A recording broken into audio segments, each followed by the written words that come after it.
The sun beat down upon the golden sands of Egypt, a land where the line between gods and mortals blurred like the mirages shimmering on the horizon. Our tale begins in the time before time, when the gods of Heliopolis held court over a world still young and vibrant. Here, in the heart of creation, where the mighty Nile flowed like the lifeblood of existence, our story takes root. I remember it as if it were yesterday, for I was there when the seeds of sorrow were sown.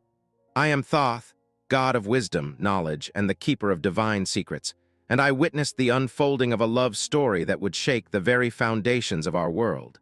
In those days, the air hummed with magic, and the waters of the Nile held the secrets of creation itself. Life was abundant, and the land flourished under the benevolent gaze of Ra, the sun god who ruled from his celestial bark. Yet beneath the surface of this idyllic existence, a shadow lurked, a darkness that would soon engulf us all. Our focus falls upon three of the most powerful deities of our pantheon: Osiris, Isis, and Set. Osiris, my brother god, was the embodiment of resurrection, fertility, and the cycle of life and death. He was wise, just, and beloved by all who knew him. His heart was as pure as the finest gold, and his wisdom rivaled even my own. Beside him stood Isis, his sister wife, a goddess of unparalleled power. Isis was the mistress of magic, the weaver of spells, and the protector of mothers and children. Her intelligence was as sharp as a honed blade, and her compassion knew no bounds. Her love for Osiris was a beacon, a light that illuminated the darkest corners of the world. But then there was Set. Ah, Set, god of chaos, storms, and the desolate desert. He was a tempestuous being, consumed by a burning envy that gnawed at his very soul. He coveted Osiris's power, his position, and the love that seemed to flow so effortlessly to his brother. Set's heart was a barren wasteland, devoid of warmth and empathy. The inciting incident, the moment that set our tragic tale in motion, was the coronation of Osiris as the king of the living world. Ra, in his infinite wisdom, had chosen Osiris to bring order and prosperity to Egypt. It was a decision met with jubilation by all, save one. I watched as Set's eyes narrowed, his lips curling into a sneer as Osiris ascended the throne. The air crackled with unspoken resentment, and a chill wind swept through the grand hall, extinguishing the torches and plunging us into momentary darkness. It was a harbinger of the chaos to come. In the days that followed, Set's jealousy festered, growing into a poisonous vine that wrapped around his heart and choked the life from his soul. He began to plot, to scheme, his mind a labyrinth of treacherous designs. He crafted a plan so cunning, so devious that even I, with all my wisdom, could not have foreseen its devastating consequences. Set commissioned the creation of a magnificent chest, an ornate sarcophagus fashioned from the rarest woods and adorned with precious jewels. It was a work of art, a masterpiece of craftsmanship designed to fit one person and one person only: Osiris. Set then announced a grand feast, a celebration in honor of his brother's coronation. He proclaimed that the chest would be a gift, presented to the one who could fit perfectly within its confines. Little did anyone suspect that this seemingly innocent gesture was a trap, a carefully orchestrated ruse designed to ensnare Osiris. The feast was a lavish affair, with gods and goddesses from across the land in attendance. The air was thick with merriment and anticipation as each guest, in turn, attempted to fit within the chest. But of course, none could match its precise dimensions. Then came Osiris's turn. With a trusting smile, he stepped into the chest, his body fitting perfectly within its confines. In that instant, Set sprang his trap. He slammed the lid shut, sealing Osiris within, and with the help of his co-conspirators, he cast the chest into the Nile's turbulent waters. A collective gasp filled the hall as the realization of Set's treachery dawned upon us. Isis's cry of anguish pierced the sudden silence, a heart-wrenching sound that echoed through the ages. It was the sound of a love shattered, a world thrown into chaos. And as Set declared himself the new ruler, a dark chapter in our history began, a chapter defined by love, loss, and the unwavering determination of a goddess who refused to let death be the end. This was the start of Isis's quest, her desperate bid to defy death itself and reclaim her beloved Osiris from the clutches of the underworld. The central conflict was set, a battle between love and oblivion, a testament to the lengths one would go to for the sake of love. The world seemed to hold its breath in the wake of Set's betrayal. The vibrant hues of the divine court dimmed, replaced by a somber gray that mirrored the grief in our hearts. Isis, my dear sister, stood amidst the chaos, her eyes blazing with a fierce determination that I knew would not be extinguished. She was a force of nature, a whirlwind of love and fury, and I knew in that moment that she would move heaven and earth to find her beloved Osiris. "I will find him," she vowed, her voice trembling with emotion yet resolute in its intent. "No matter the cost, I will bring Osiris back." And so began her arduous quest, a journey that would take her far beyond the familiar borders of Egypt. She cast aside her regal garments, donning the simple robes of a mourner. With her heart as her compass, she followed the flow of the Nile, the very river that had carried her beloved away. My heart ached for Isis. I longed to ease her burden, to offer her solace, but I knew that this was a path she had to walk alone. Yet I could still be her eyes and ears from afar. I watched from the heavens, following her progress as she traversed the land, seeking any clue, any whisper of Osiris's whereabouts. Days turned into weeks and weeks into months. Isis's journey was fraught with peril. She faced scorching deserts, treacherous mountains, and the ever-present threat of Set's spies who lurked in the shadows, their eyes like burning coals, watching her every move. Yet Isis pressed on undeterred. She interrogated anyone she could, from lowly farmers to wealthy merchants, seeking information about the mysterious chest that had become her husband's coffin. Each clue, each fragment of information fueled her hope, even as despair threatened to consume her. Finally, after what seemed like an eternity, a glimmer of hope appeared on the horizon. A traveling merchant, his tongue loosened by strong wine, spoke of a strange tale he had heard in a distant land. He recounted a story of a magnificent chest that had washed ashore in the faraway city of Byblos, a chest that had become entangled in the roots of a tamarisk tree. Byblos, the name echoed in Isis's mind, a distant land across the sea. It was a long shot, a mere whisper in the wind, but it was the first real lead she had encountered. Without hesitation, she set sail for Byblos, her heart pounding with a mixture of hope and trepidation. The voyage was perilous. Storms raged, and the sea churned, threatening to swallow her small vessel whole. Yet Isis remained steadfast, her gaze fixed on the horizon, her determination unwavering. She was a goddess on a mission, a woman driven by a love that transcended all boundaries. At long last, the shores of Byblos appeared in the distance, a welcome sight after the arduous journey. As Isis stepped onto foreign soil, she felt a surge of anticipation. She was closer than ever to finding Osiris, yet she knew that her task was far from over. The city of Byblos was a bustling hub of commerce, a melting pot of cultures and traditions. Isis, disguised as a mortal woman, moved among the crowds, her senses on high alert. She learned that the tamarisk tree, the one said to have ensnared the chest, had grown to an enormous size, becoming a pillar of immense strength and beauty. The king of Byblos, captivated by the tree's magnificence, had ordered it cut down and brought to his palace, where it was used as a central pillar in his grand hall. Unbeknownst to him, he held within his grasp the key to Isis's quest, the resting place of her beloved Osiris. Isis knew she had to act quickly. She devised a plan, a daring scheme that would require all her cunning and magic. She sought an audience with the queen, presenting herself as a skilled healer and a woman of great wisdom. Using her powers, she ingratiated herself with the royal family, earning their trust and admiration. She became a handmaiden to the queen, tending to her needs and offering her guidance. She used her magic subtly, weaving spells of healing and protection around the palace, all the while searching for the pillar that held her husband's body. As the days passed, Isis grew closer to the queen, especially after she cured the queen's sickly child with her divine touch. The king was also impressed, and so Isis was welcomed as a trusted member of the household. However, danger still lurked. Set, ever watchful, had learned of Isis's presence in Byblos. His spies, disguised as merchants and travelers, had brought him word of her movements. Enraged by her progress, he dispatched a legion of demons, creatures of darkness and chaos, to intercept her and thwart her plans. One evening, as Isis was walking through the palace gardens, the demons attacked.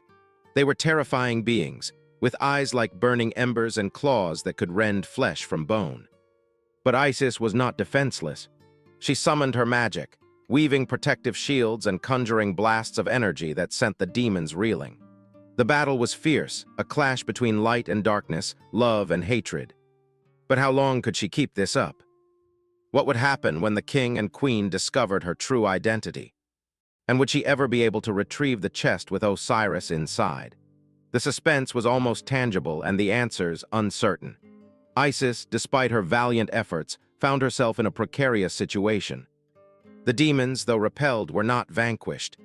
They retreated into the shadows, their presence a constant, menacing hum just beyond the veil of the visible world. Isis knew that they would return, stronger and more determined. Yet she could not let fear paralyze her. She had come too far to turn back now. One day, driven by her need to protect the royal family and continue her search, Isis revealed a glimpse of her true power. In a moment of crisis, when the young prince was playing near the sacred pillar, she sensed a dark energy emanating from within. Reacting swiftly, she used her magic to shield the child from an unseen force, a residual curse left by Set. The queen, witnessing this extraordinary display of power, was both awestruck and frightened. She implored Isis to reveal her true identity. With a heavy heart, Isis decided that the time for secrets was over. She revealed her divine nature, her story, and the reason for her presence in Byblos. "I am Isis," she declared, her voice echoing with the power of a goddess, "queen of the gods, and I seek my beloved husband Osiris, who lies entombed within that pillar." The queen of Byblos, a kind and compassionate woman, was moved by Isis's tale of love and loss. She understood the depth of Isis's devotion and the urgency of her quest. In that moment, any fear she had felt was replaced by empathy and a willingness to help. "We had no knowledge of the sacred nature of this pillar," the queen confessed. "We will grant you what you seek, and may the gods guide you on your path." The king, equally moved by Isis's story and grateful for the protection she had bestowed upon his family, ordered the pillar to be carefully removed and presented to Isis. With the help of the palace guards, the massive tamarisk column was extracted, revealing the ornate chest hidden within. With trembling hands, Isis approached the chest. It was a moment she had dreamt of for countless days and nights. She traced the intricate carvings, the images of Osiris, and her heart ached with a mixture of love and sorrow. With a deep breath, she uttered an ancient incantation, a spell of unsealing, and the lid of the chest creaked open. There, within the chest, lay the lifeless body of Osiris. He looked as if he were merely asleep, his features serene, his body untouched by the ravages of time. But Isis knew the truth. He was gone, his spirit departed to the underworld. Tears streamed down Isis's face as she gazed upon her beloved. All the pain, all the longing, all the grief she had held within her for so long came pouring out. She cradled Osiris's body in her arms, whispering words of love and sorrow, her tears falling upon his still form. But Isis was not only a goddess of love and healing, but also of magic, and her most powerful magic was that of resurrection. Drawing upon every ounce of her strength, every fiber of her being, she performed a powerful ritual, a spell woven from love, will, and ancient knowledge. For a moment, the world seemed to hold its breath. Then, a faint light emanated from Osiris's body. His chest rose and fell with a shallow breath. His eyes fluttered open. Isis gasped, her heart leaping with joy. "Osiris!" she cried, her voice choked with emotion. Osiris looked at Isis, his eyes filled with a love that transcended even death. He reached out, his hand brushing her cheek. "Isis, my love," he whispered, his voice weak but filled with emotion. Their reunion was brief, a fleeting moment of joy amidst the darkness. Osiris's spirit was still tethered to the underworld, his resurrection incomplete. But in that short time they conceived a child, a son who would carry on his father's legacy and avenge his death. Horus, the falcon-headed god, was conceived in that miraculous encounter, a symbol of hope for the future. As the first rays of dawn broke through the horizon, Osiris's spirit began to fade. He knew that he had to return to the underworld, his time in the realm of the living at an end. "I must go now, my love," he said, his voice filled with sorrow. "But know this, I will always be with you, in your heart, in your soul." Isis clung to him, her tears flowing freely. "No," she pleaded, "don't leave me again." "Our son Horus will be our hope," Osiris whispered. And as he kissed her one last time, his physical form dissolved, leaving Isis alone with her grief once more. But Set was not yet finished. The evil god, enraged by Isis's success in finding Osiris and the brief resurrection, had been watching, waiting for his moment to strike. He knew that as long as any part of Osiris's body remained in the mortal world, there was a chance he could be fully resurrected. So he descended upon the palace in byblows in a whirlwind of sand and fury. Before Isis could react, Set seized Osiris's body. With a cruel laugh, he used his dark magic to dismember Osiris, scattering his body parts across the four corners of Egypt, ensuring that his brother would never rise again. Isis watched in horror as her worst nightmare unfolded before her eyes. Her beloved Osiris, taken from her once more, his body desecrated, his spirit cast back into the darkness. A cry of anguish tore from her throat, a sound so filled with pain and despair that it shook the very foundations of the world. But even in her darkest hour, Isis's resolve did not waver. She vowed that this would not be the end, and that she would never give up on her love for Osiris. Little did she know that the most challenging part of her quest had only just begun. The world wept with Isis as she witnessed the brutal dismemberment of Osiris. The sky, once bright and full of hope, turned a mournful gray, mirroring the despair that threatened to consume her. Yet, even in this darkest moment, the embers of hope still flickered within her heart. She was Isis, queen of the gods, mistress of magic, and the embodiment of unwavering love. She would not let Set's cruelty be the final word. Isis, now heavy with child, knew that her time was limited.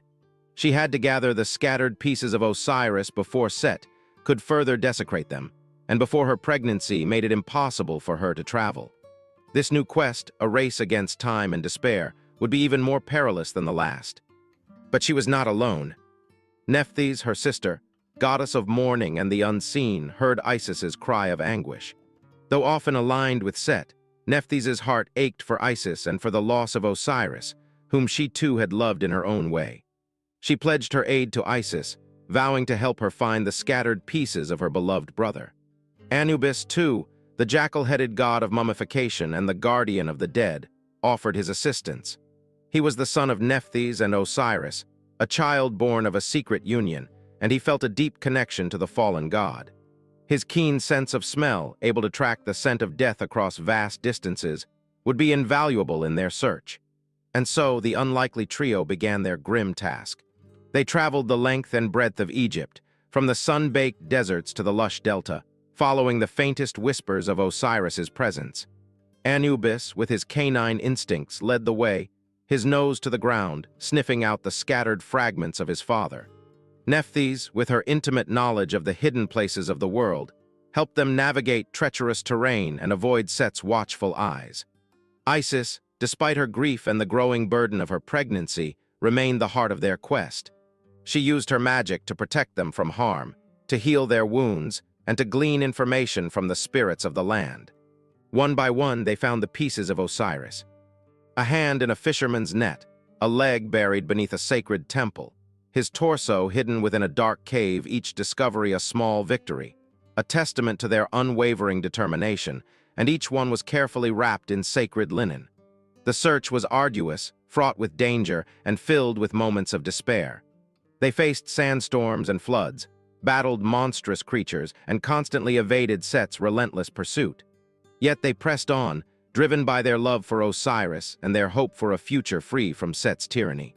Finally, after months of relentless searching, they had gathered all the pieces of Osiris, save one. His phallus, the symbol of his fertility and regenerative power, had been swallowed by an oxyrhynchus fish in the Nile and was lost forever. This was a devastating blow, as the missing piece meant that a complete resurrection would still be impossible. Isis, however, refused to give up. Using her magic, she crafted a replacement, a golden phallus, imbuing it with her own life force and the power of her love for Osiris.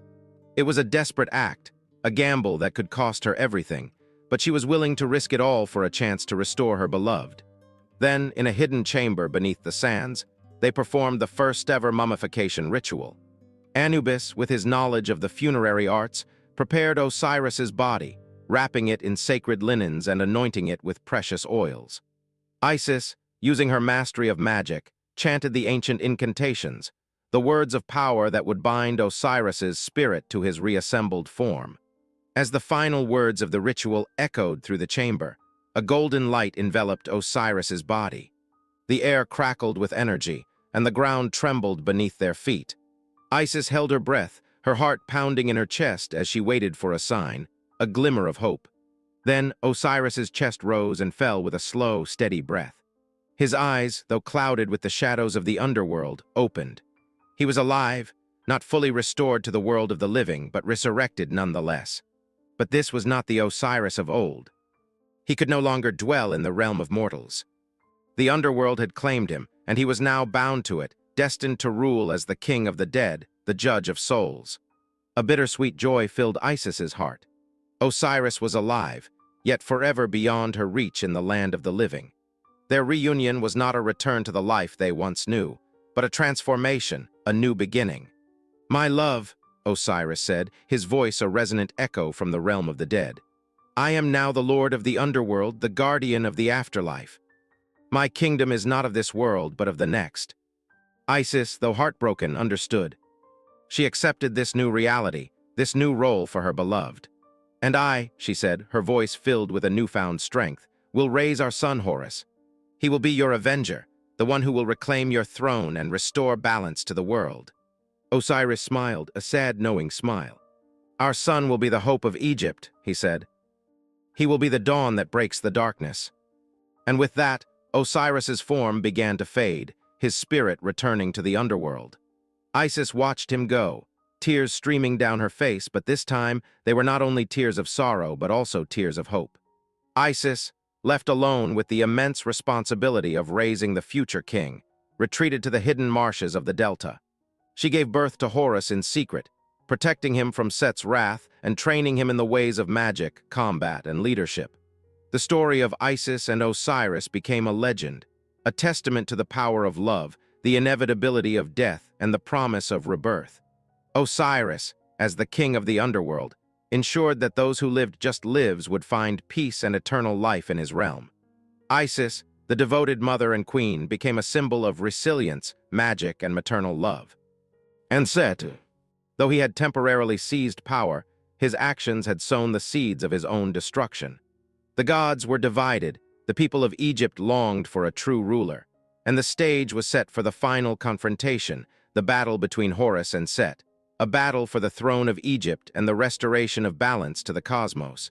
The tale of Isis and Osiris is a story of heartbreak and hope, of loss and renewal, a story that reminds us that even in the face of death, love endures. It teaches us that true power lies not in domination, but in compassion, perseverance, and the unwavering belief in a brighter future. And as the sun rises each day over the land of Egypt, it carries with it the promise of Horus's return, the promise of justice, and the enduring legacy of a love that transcended even death itself.